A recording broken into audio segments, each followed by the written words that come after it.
Coucou les filles, donc aujourd'hui on se retrouve à nouveau pour une revue de nouveautés. Donc cette fois-ci ce ne sera pas 5 nouveautés mais 6. Donc comme cette vidéo vous a bien plu la dernière fois, j'ai décidé de recommencer. Alors petit disclaimer avant, c'est vrai que les 6 produits dont je veux vous parler aujourd'hui sont des produits que j'ai reçus gratuitement pour le blog. Alors j'aimerais pas que vous vous disiez que j'ai pris la grosse tête, que j'ai le melon ou que je vous respecte pas, mais il faut comprendre qu'en ce moment je reçois pas mal de produits à tester pour le blog. Alors je n'accepte pas tout, loin de là, j'accepte vraiment les choses qui me tentent vraiment, que j'aurais pu m'acheter moi-même et qui correspondent à ma personnalité et aux choses que je vous présente. Donc là j'ai quand même eu pas mal de belles propositions ces derniers temps, et en parallèle de ça c'est vrai que ces derniers temps j'achète vraiment très peu de maquillage et de soins, tout simplement parce que j'essaie vraiment de ralentir ma consommation de beauté. Donc je sais pas, je crois que je me suis assagie ces derniers temps, j'ai dû acheter 3 rouges à lèvres en l'espace de 3 mois, ce qui est juste un miracle. Donc voilà, je crois que je commence à me calmer au niveau maquillage et c'est peut-être pas plus mal quand on voit l'étendue de ma collection. Donc ce mélange du fait que je fasse très peu d'achats et que je reçois pas mal de choses fait que forcément mon blog et ma chaîne sont pas mal alimentés par les partenariats. Donc j'espère que c'est pas une chose qui vous dérange trop, parce que il faut vraiment pas croire que ça joue sur mon honnêteté. Jamais je vendrai mon avis pour un produit gratuit, je vous valais mais tellement plus que ça à mes yeux.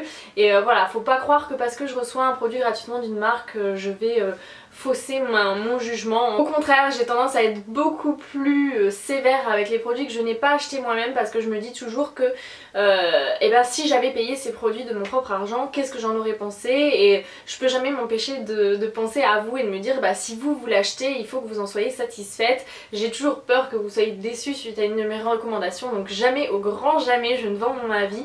Donc je voulais juste mettre ça au point. Mais voilà, c'est vrai qu'au-delà de ça, les partenariats, ça me permet quand même d'alimenter mon blog et ma chaîne en nouveautés, parce que je n'achèterai pas forcément toutes ces choses.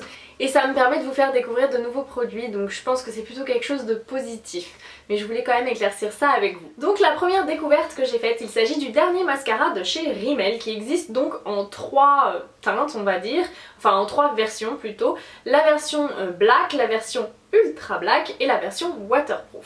Donc ce mascara là vous pouvez le retrouver en grande surface et dans les monoprix aux alentours de 12,90 €, en tout cas c'est le prix recommandé. Donc ce mascara là, premièrement j'aime bien le packaging, je le trouve plutôt sympa, plutôt classe. J'ai une petite préférence pour la version bleu turquoise waterproof qui est très estivale, ça fait vraiment vacances. Je vais pas vous cacher que quand je l'ai essayé au départ ça a été un gros flop, mais genre un giga flop. Je me suis dit mais ce truc ne sert à rien.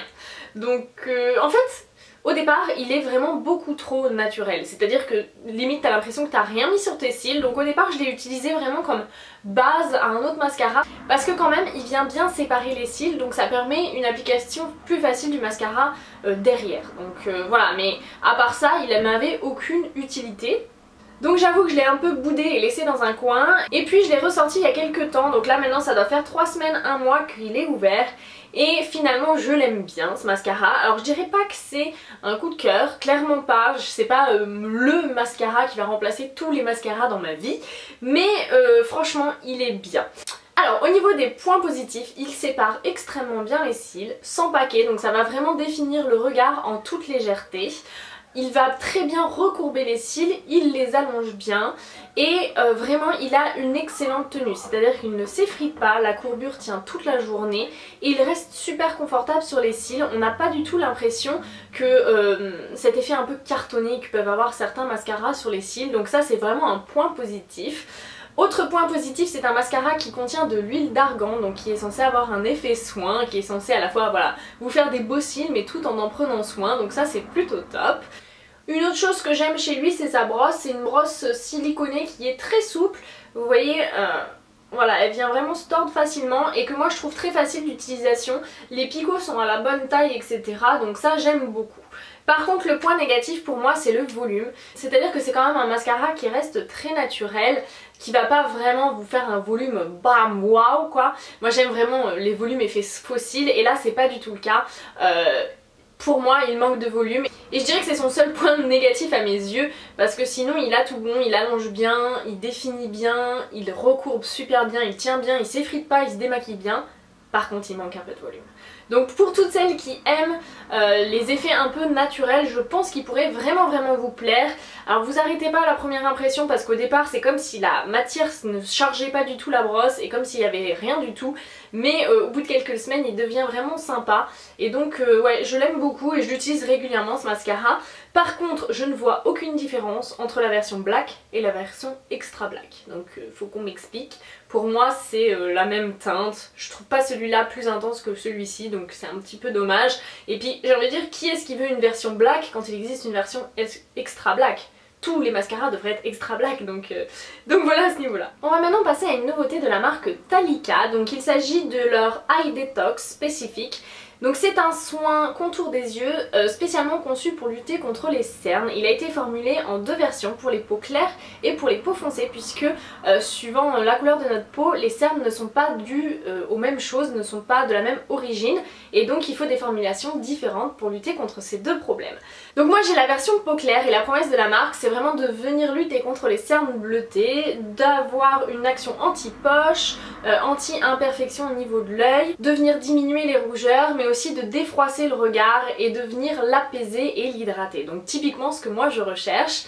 Il faut savoir que j'ai des cernes qui sont extrêmement prononcées. Moi c'est comme si j'avais eu une nuit d'insomnie mais tous les jours quoi. C'est ma nature, je suis comme ça que depuis que je suis jeune, j'ai toujours deux énormes cernes bleutées et c'est vraiment quelque chose dont j'aimerais me débarrasser. Donc forcément quand The Beautist m'a proposé de tester ce soin, j'étais absolument ravie. Donc sur le site vous pouvez le trouver à 36 € les 15 ml. Donc c'est un petit peu cher, un petit peu plus cher en tout cas que ce que j'ai l'habitude de mettre. Mais il m'est déjà arrivé de me payer des contours des yeux de chez Clinique à 40 €, donc finalement ça reste dans mon budget. Alors j'aime beaucoup le packaging qui est assez rigolo comme ça. En fait c'est une pompe airless, donc vous appuyez comme ceci et vous avez le produit qui sort. Donc il y a une petite bille, ce que j'aime beaucoup parce que ça a un effet froid qui vient vraiment défatiguer le contour des yeux, ça vient vraiment réveiller, donc ça c'est super. Par contre je trouve que la bille a tendance à se bloquer un peu, donc je la fais d'abord glisser un peu sur ma peau pour la lubrifier avant de la passer sur le contour des yeux, sinon je trouve que ça tiraille un petit peu la peau de l'œil qui est très fine. Donc voilà, une pression comme ça suffit à faire les deux yeux, donc c'est plutôt pratique. Donc moi je fais tourner la bille, j'appuie et ensuite je viens en mettre sous les deux yeux. Je masse un peu avec la bille, puis je fais pénétrer avec le doigt et j'en mets un petit peu sur mes paupières. Donc le packaging est très pratique. Par contre j'ai déjà eu 2 fois la pompe qui s'est bloquée et donc ça j'étais complètement paniquée. Je me suis dit non mon produit, je vais être obligée de le mettre à la poubelle et tout. Et en fait j'ai appuyé une 50aine de fois sur le bouton et ça a fini par se relancer, mais clairement je me suis fait une frayeur là-dessus. Au niveau de l'efficacité, j'ai trouvé que c'était un soin efficace. Alors clairement c'est pas fabuleux, c'est-à-dire que je n'ai pas plus de cernes, mais j'ai remarqué qu'il me faut un petit peu moins d'anti-cernes que d'habitude pour camoufler le désastre. Donc c'est plutôt positif, ça veut dire que ça marche. Après j'ai pas réussi à vous faire des photos avant-après pour vous montrer voilà, la différence. C'est pas forcément hyper facile parce que suivant la luminosité de la journée, on a l'impression qu'on a moins de cernes alors que c'est juste qu'il y a plus de lumière. Mais clairement j'ai besoin de mettre moins de maquillage, donc ça marche un petit peu. Au-delà de ça, je trouve que c'est un contour des yeux qui est très confortable. C'est-à-dire que moi j'ai un contour des yeux extrêmement sensible qui tiraille très facilement.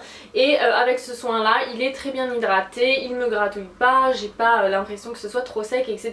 Donc c'est un contour des yeux qui me convient bien. La nouveauté suivante, il s'agit d'une nouveauté de la marque Roger Gallet. Il s'agit de l'eau de parfum senteur fleur de figuier. Donc vous vous dites mais c'est pas une nouveauté, je connais déjà. Mais en fait non, l'an dernier ils avaient sorti l'eau fraîche et l'huile gourmande, senteur fleur de figuier, et cette année ils ont sorti l'eau de parfum, donc il y a une senteur beaucoup plus gourmande, intense et sensuelle. Et donc j'ai eu la chance de recevoir un full size de 50 ml qui vaut quand même 52 €. Je savais pas que les parfums Roger Gallet valaient aussi cher, mais en fait c'est relativement logique, hein, c'est le prix d'une eau de parfum en parfumerie. Peut-être un peu moins cher parce que là on a 50 ml et que généralement à 50 € on en a plutôt 30. Donc c'est une senteur à base de pulpe de figues confites, de bois de violette, de musc, ainsi que de patchouli, poivre rosé et mandarine. Donc c'est une odeur qui est très agréable, qui est vraiment ultra estivale. C'est pas du tout dans les parfums que j'ai l'habitude de porter parce que je suis pas très parfum ultra féminin. Et là c'est typiquement un parfum qui est très femme, très sensuel. Donc c'est une odeur que j'aime beaucoup à vrai dire. Je trouve qu'on sent vraiment l'odeur de la figue, ce côté un peu laiteux, doux et gourmand qui est vraiment très agréable. Mais en même temps on a ce côté très sensuel, très un peu sexy qui vient de la violette et du musc et qui vient vraiment sophistiquer le parfum. Donc C'est vraiment une odeur que j'aime beaucoup et c'est une très belle découverte. Clairement je me serais jamais acheté ce genre de parfum et pourtant j'adore, c'est vraiment très sensuel et très estival, donc c'est une très belle découverte et un beau coup de cœur. Et du coup je me suis dit que c'était une bonne idée cadeau pour la fête des mères parce que j'ai reçu de la marque un petit coffret spécial fête des mères. Donc là c'est leur trousse week-end. Donc en fait vous avez une petite trousse comme ça mignonne pour le week-end et en fait dedans vous avez au choix selon la senteur de la gamme un vaporisateur de 30 ml et un savon de 100 grammes. Donc je trouve que c'est plutôt une jolie idée pour la fête des mères et c'est pas trop coûteux parce qu'il y en a pour 27,50 €. Donc après ça dépend des points de vente hein, mais c'est le prix conseillé. Donc là moi ils m'ont envoyé la version gingembre rouge qui est pas une odeur que j'aime vraiment. Par contre il existe avec la version fleur de figuier qui à mon avis est une odeur qui peut correspondre à beaucoup de femmes. En tout cas moi je sais que c'est typiquement le genre d'odeur que ma maman adorerait. Donc si jamais vous n'avez pas d'idée pour la fête des mères, sachez que Roger Gallet propose plusieurs types de petits coffrets ou trousses comme ça comme idée cadeau. Ensuite j'ai quand même une nouveauté pour les lèvres à vous présenter avec les Shine Lover de Lancôme. Donc il s'agit des nouveaux rouges à lèvres de la marque qui sont censés être des rouges à lèvres belle mine. Donc ils nous sortent un peu ça comme un concept un peu révolutionnaire. Donc c'est censé être des rouges à lèvres naturels dont la couleur va vous donner bonne mine tout en prenant soin des lèvres. En fait les couleurs sont censées avoir été créées de façon à révéler la beauté naturelle et à raviver le teint mais de façon voilà assez nature, pas du tout le truc bam in your face quoi. Et c'est censé en même temps prendre soin des lèvres, venir les protéger et les embellir parce que pour eux une bonne mine ça veut dire une bonne santé. Donc du coup c'est des rouges à lèvres qui contiennent de l'acide hyaluronique pour venir hydrater et repulper les lèvres, mais aussi de l'huile de rosier de muscat pour venir les nourrir et les apaiser. Donc je vous avouerai que j'étais très pressée de les tester parce que moi j'ai de gros soucis avec mes lèvres en ce moment. Il y a toujours 1 ou 2 semaines dans le mois où c'est Bagdad, je supporte plus rien, et mes lèvres sont abîmées, gercées, elles sont inconfortables etc. Donc je suis vraiment obligée de choisir un petit peu les produits pour les lèvres que je vais porter pendant ces jours là parce que je peux pas tout me permettre et vraiment je dois me tenir loin de mes rouges à lèvres mat et je sais pas du tout à quoi c'est dû. Donc au niveau du packaging j'avouerai que je suis un peu déçue, je trouve ça un peu trop sobre, un peu trop simple. En fait on a un tube assez fin, blanc avec voilà le logo de la marque en argenté etc. Je vais pas dire que c'est loupé mais disons que moi j'attends un peu plus d'un rouge à lèvres de luxe, je trouve ça un peu trop simple, un peu trop sobre, bien que ce soit chic, donc pour moi c'est une petite déception à ce niveau là. On m'a laissé la possibilité de choisir 2 teintes, donc j'ai choisi 2 teintes roses. Ça vous étonne hein. Donc j'ai choisi la Effortless Pink qui est celle que je porte sur les lèvres. Donc il s'agit d'un espèce de petit rose facile à porter, facile à assumer pour tous les jours que j'aime bien, hein, qui est très sympa. Et le deuxième c'est le Électrisante qui est lui un rose beaucoup plus pop, beaucoup plus flashy, un peu plus fuchsia, qui est extrêmement joli mais quand même facile à porter. Donc ce sont des rouges à lèvres effet glossy, la couleur vient vraiment en fait teinter les lèvres en transparence. Moi vous savez que c'est une formulation que j'aime beaucoup. Ça fait partie des formulations que je préfère avec les rouges à lèvres mat. Oui je sais c'est complètement aux opposés mais bon voilà hein. Je dirais que la pigmentation par contre dépend des couleurs. Par exemple le Effortless Pink il est un peu moins pigmenté, il est un peu moins uniforme à l'application aussi, il faut repasser pas mal de fois avant de l'avoir la même couleur partout, donc je trouve que c'est un petit peu un bémol quand même pour des rouges à lèvres de cette qualité là, alors que le Électrisante il est tout de suite pigmenté et uniforme en une couche, donc je sais pas trop si ça fait ça pour d'autres teintes puisque moi j'en ai que 2 et c'est déjà bien suffisant. Donc au niveau de l'effet je trouve que c'est plutôt très réussi, c'est typiquement le genre de rouge à lèvres de tous les jours qu'on a toujours dans son sac à main, qu'on peut dégainer sans se prendre la tête et voilà l'effet est très sympa et je pense que c'est des rouges à lèvres que beaucoup de femmes peuvent porter et assumer sans trop de problèmes. Il y a une large gamme de couleurs qui va du plus nude au plus coloré. Alors évidemment vous n'aurez pas de couleur ultra électrique puisque c'est quand même des rouges à lèvres glossy, donc la couleur sera jamais aussi intense qu'avec un rouge à lèvres mat mais il y a quand même de quoi se faire plaisir. Au niveau du confort par contre je dois y mettre un petit bémol, c'est-à-dire que certes ils sont très confortables à porter, j'ai pas eu de sensation de tiraillement des lèvres etc. Mais malgré tout je peux pas dire que j'ai vraiment remarqué l'effet soin du produit comme j'ai pu le remarquer par exemple avec le Tintin Oil d'Yves Saint Laurent où là vraiment je sens que mes lèvres sont protégées, que mes lèvres sont apaisées etc. Là globalement c'est moins le cas, je trouve que le produit est très confortable sur les lèvres mais j'ai pas vraiment l'impression d'appliquer un produit soin. soin mais beaucoup plus un produit maquillage en fait. Donc là je trouve qu'à ce niveau là la promesse n'est pas réellement tenue. Au niveau de la tenue je dois aussi émettre un bémol parce que je trouve qu'ils n'ont pas une très bonne tenue. Globalement il faut compter 2 heures et puis souvent ça s'estompe assez vite quoi. 2 heures maximum de tenue. Alors je trouve ça un petit peu léger parce que moi qui suis par exemple fan des Volupté Shine d'Yves Saint Laurent qui sont typiquement dans les mêmes types de produits, rouge à lèvres, glossy etc.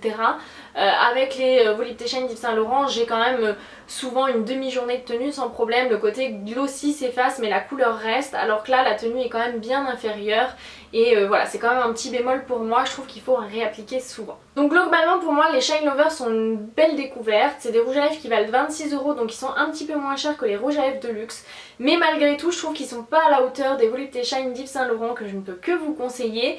Mais même dans une autre catégorie de prix je trouve que les Color Bust chez Revlon qui sont leurs petits baumes à lèvres colorés ont une meilleure tenue et ont vraiment le même type d'effet. C'est des couleurs un peu glossy en transparence qui viennent rehausser la couleur des lèvres, apporter un peu de couleur, un peu de peps au maquillage mais qui sont pas des couleurs ultra flashy et donc c'est typiquement pour moi le même concept. Lancôme n'a rien inventé hein. C'est pas parce qu'on dit on a inventé le rouge à lèvres Ben Mine que c'est quelque chose de révolutionnaire, mais malgré tout ce sont quand même de très chouettes produits que je peux que vous conseiller si vous aimez voilà, les couleurs un peu en transparence, les choses un peu plus discrètes au niveau du maquillage des lèvres. Je pense que vous devriez quand même trouver votre bonheur dans cette gamme. Ensuite j'ai encore fait une très belle découverte grâce à The Beautist. Faut dire que ce site c'est une mine d'or au niveau produit, il n'y a que des belles choses dessus et ils m'ont envoyé des produits de la marque Pomme Pourrie qui vient juste de débarquer sur leur site internet, donc c'est une toute nouveauté. Ils ont rajouté énormément de marques ces derniers temps donc attention, alerte à la carte bleue. Donc vous voyez tout de suite au packaging c'est quelque chose d'assez luxueux qui m'a tout de suite fait envie parce que ça m'a tout de suite fait penser un peu à des produits type spa, un peu cocooning qui vont être hyper agréables pour prendre soin de soi. Les packagings sont sublimes, c'est vraiment quelque chose qui peut faire super plaisir par exemple pour un cadeau puisqu'on parle encore de la fête des mères. Ça peut être pas mal aussi pour la fête des mères. Donc la marque Pomme Pourrie c'est une marque d'origine naturelle, 92% des ingrédients sont d'origine naturelle et certains sont d'origine bio. Et donc c'est une marque thaïlandaise qui s'inspire un peu des rituels traditionnels de la beauté thaïlandaise, donc ça c'est plutôt sympa. Et donc moi j'ai reçu la gamme Siamese Water, je pense que ça se prononce comme ça, qui est formulée à base de fleurs de jasmin. C'est une fleur qui est énormément ancrée dans la culture thaïlandaise, donc voilà c'est une fleur un peu phare de leur rituel beauté etc. Donc dedans on a de la fleur de jasmin, de l'ylang-ylang, de la menthe poivrée et au niveau de la formulation il y a de la grenade pour ses côtés antioxydants et du riz rouge pour le côté régénérant. Donc voilà un peu au niveau des parfums. Donc moi j'ai reçu 2 produits. Le premier il s'agit de leur gommage pour le corps. Alors déjà le packaging en impose, c'est super lourd, c'est en verre, c'est ultra luxueux, c'est trop classe au bord de la baignoire, que je n'ai pas, hein, moi j'ai qu'une douche, mais bon, j'imagine ça posé sur le bord de la baignoire, ça fait objet d'écho en même temps. Au niveau de la texture, c'est quelque chose d'assez sympa, de très original en fait. C'est une texture un peu pâteuse, ça ressemble, je sais pas pour celles qui connaissent, au savon noir en fait marocain. C'est vraiment une texture comme ça un peu pâteuse qui est assez compacte, que vous venez étaler sur la peau et c'est quelque chose de vraiment très doux. C'est-à-dire que limite vous avez l'impression que ça gomme rien, il y a des grains qui sont assez fins d'origine naturelle. Là par exemple on a de l'écorce d'orange et des extraits de thé vert en fait pour venir gommer. Et donc c'est très agréable à utiliser parce que ça vient pas du tout agresser votre peau, on a l'impression que ça fait rien mais ça laisse la peau ultra douce quoi. Donc ça j'en suis fan. Je trouve juste l'odeur un peu forte à mon goût. Alors il faut savoir qu'à la base je ne suis pas fan de jasmin et donc j'avais un peu peur par rapport à l'odeur de la gamme et finalement ça passe très bien hein. Mais ça je trouve ça un petit peu fort, contrairement à celui-ci que j'adore. Donc là il s'agit du lait pour le corps, donc c'est un lait qui est très agréable à utiliser parce qu'il est très fluide, il pénètre super vite dans la peau, il colle pas et il vient bien hydrater, donc c'est typiquement le genre de produit top au quotidien. D'ailleurs vous voyez je l'ai déjà bien descendu. Et alors là je suis trop fan de l'odeur, c'est à dire que là en plus du jasmin et de l'ylang-ylang qui vient prendre le dessus au départ, on a le côté mentholé qui ressort à l'arrière. Donc une fois sur la peau en fait il y a vraiment ce côté très frais un peu mentholé qui ressort que j'adore, je trouve ça hyper apaisant et donc voilà j'arrête pas de me sniffer la peau quand je parte donc d'où le fait que je l'ai pas mal descendu parce que en fait j'adore l'odeur et je m'attendais pas du tout à avoir un coup de cœur pour cette odeur là du fait de non-amour pour le jasmin. Donc globalement je suis super contente d'avoir fait cette découverte, je suis super fan de l'odeur qui est fraîche et sophistiquée et vraiment hyper relaxante pour le soir, donc gros coup de cœur à ce niveau là. Et donc je suis vraiment ravie de la découverte. Alors par contre niveau prix c'est quand même quelque chose d'assez luxueux puisque le gommage vaut quand même 44 €, ce qui n'est pas donné, sachant que je pense qu'on l'utilise quand même assez vite. Et le lait pour le corps lui vaut 31 €, ce que je trouve déjà plus raisonnable. Donc clairement maintenant que je connais la marque j'ai envie de tester les autres gammes parce que il y a 4 parfums en fait. Il y a lavande vanille qui contient de la lavande, du patchouli et de la vanille, donc ça je pense que ça peut être assez sympa au niveau du mélange des odeurs. Il y a la gamme clémentine patchouli qui contient de la clémentine, du patchouli et du pamplemousse. La gamme Indochine qui contient de la citronnelle et de la mandarine. Et alors la gamme Vanilla Planifolia qui contient de la vanille, de la mandarine et du bois de santal. Et alors celle-là elle doit sentir trop bon. Je pense que je me laisserai tenter par un produit de cette gamme là, sachant qu'ils ont des shampoings, des après-shampoings, des crèmes pour les mains, gommage pour le corps, lait pour le corps, huile de massage, etc. Ils ont même des parfums pour la maison, donc il y a vraiment beaucoup de produits, il y a de quoi se faire plaisir. Et ouais, globalement que ce soit pour un cadeau, pour quelqu'un d'autre ou pour soi, c'est vraiment une très belle marque. Et je pense que je m'offrirai peut-être ces crèmes pour les mains là, soit dans vanille lavande ou vanille planifolia, ça me tente bien. Et enfin la dernière nouveauté, il s'agit d'un produit soin de la marque Simon & Tom. Donc c'est leur tout dernier produit sorti dans la marque. Donc Simon & Tom c'est une marque que je ne connaissais pas du tout, qui est en fait une marque barcelonaise, donc espagnole. Et en fait tous les produits de la marque sont formulés à base d'huile d'argan du Maroc, qui est donc un ingrédient qui est très bon pour la peau avec des vertus antioxydantes, etc. Et donc là ils viennent de sortir un sérum à base d'acide hyaluronique qui a donc des vertus hydratantes pour la peau, et c'est un ingrédient que la peau apprécie énormément. Donc au niveau du packaging, je trouve ça assez marrant parce que je trouve que ça ressemble au sérum d'Yves Saint Laurent qui ont exactement il me semble la même forme, sauf que le packaging est en dégradé violet et noir. Là c'est du doré et noir mais bon c'est un peu kiff kiff. Donc c'est un sérum qui vaut 29,90 € que vous pouvez acheter sur Amazon. Ils ont la boutique en fait de la marque sur Amazon, je vous mettrai le lien en barre d'infos si ça vous intéresse.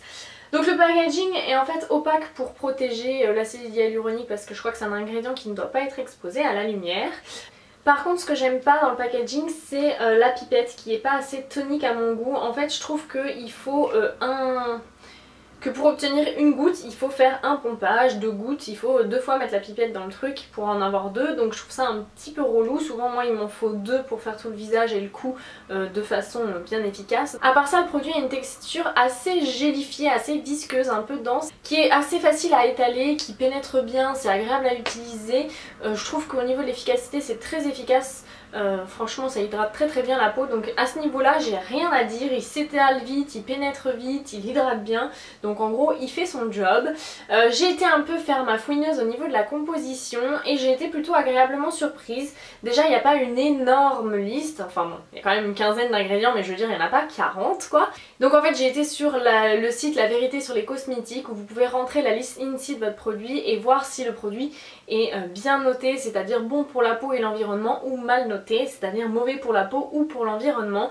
Et sur les 13 produits, il y en a 11 qui sont neutres ou bien notés. Il y en a 2 qui sont neutres, c'est-à-dire qui sont pas terribles mais pas mauvais. 2 qui sont mal notés. Et les 9 autres sont des ingrédients qui sont très bons pour la peau et pour l'environnement. Donc c'est plutôt pas mal pour un produit conventionnel, on va dire. C'est pas un produit qui se veut ni naturel ni bio. Globalement la composition est pas trop dégueulasse, il y a que 2 ingrédients un peu cracra, donc ça j'étais plutôt contente parce que je fais quand même plutôt attention à ce que je mets sous ma peau. Et les 2 ingrédients cracra sont pas très haut placés dans la liste, ça veut dire qu'ils sont plutôt en petite quantité, donc ça c'est plutôt une bonne chose. Globalement je suis contente de la découverte, c'est un produit assez neutre qui a pas d'odeur mais qui fait le job, qui est très efficace sur ma peau, et dès que je sens ma peau un peu déshydratée j'en mets 2 gouttes et hop c'est reparti pour un tour. Mon chéri l'a testé aussi parce que lui il a toujours une peau déshydratée, il l'a trouvé très efficace, ça lui a bien plu. Par contre je l'ai entendu pester après la pipette, donc clairement c'est un point à améliorer. Donc voilà les filles pour ces 6 découvertes du moment, je les ai vraiment toutes testées sur à peu près un mois pour que vous ayez un avis fiable dessus, donc ça diminue un peu l'effet nouveau du truc hein. Je veux dire je fais pas des scoops au niveau nouveauté mais ça vous permet quand même d'avoir un avis construit sur des produits relativement récents sur le marché, donc j'espère que ça vous aura plu. Sur ce je vous fais de gros bisous à toutes et je vous dis à très bientôt dans une prochaine vidéo. Ciao!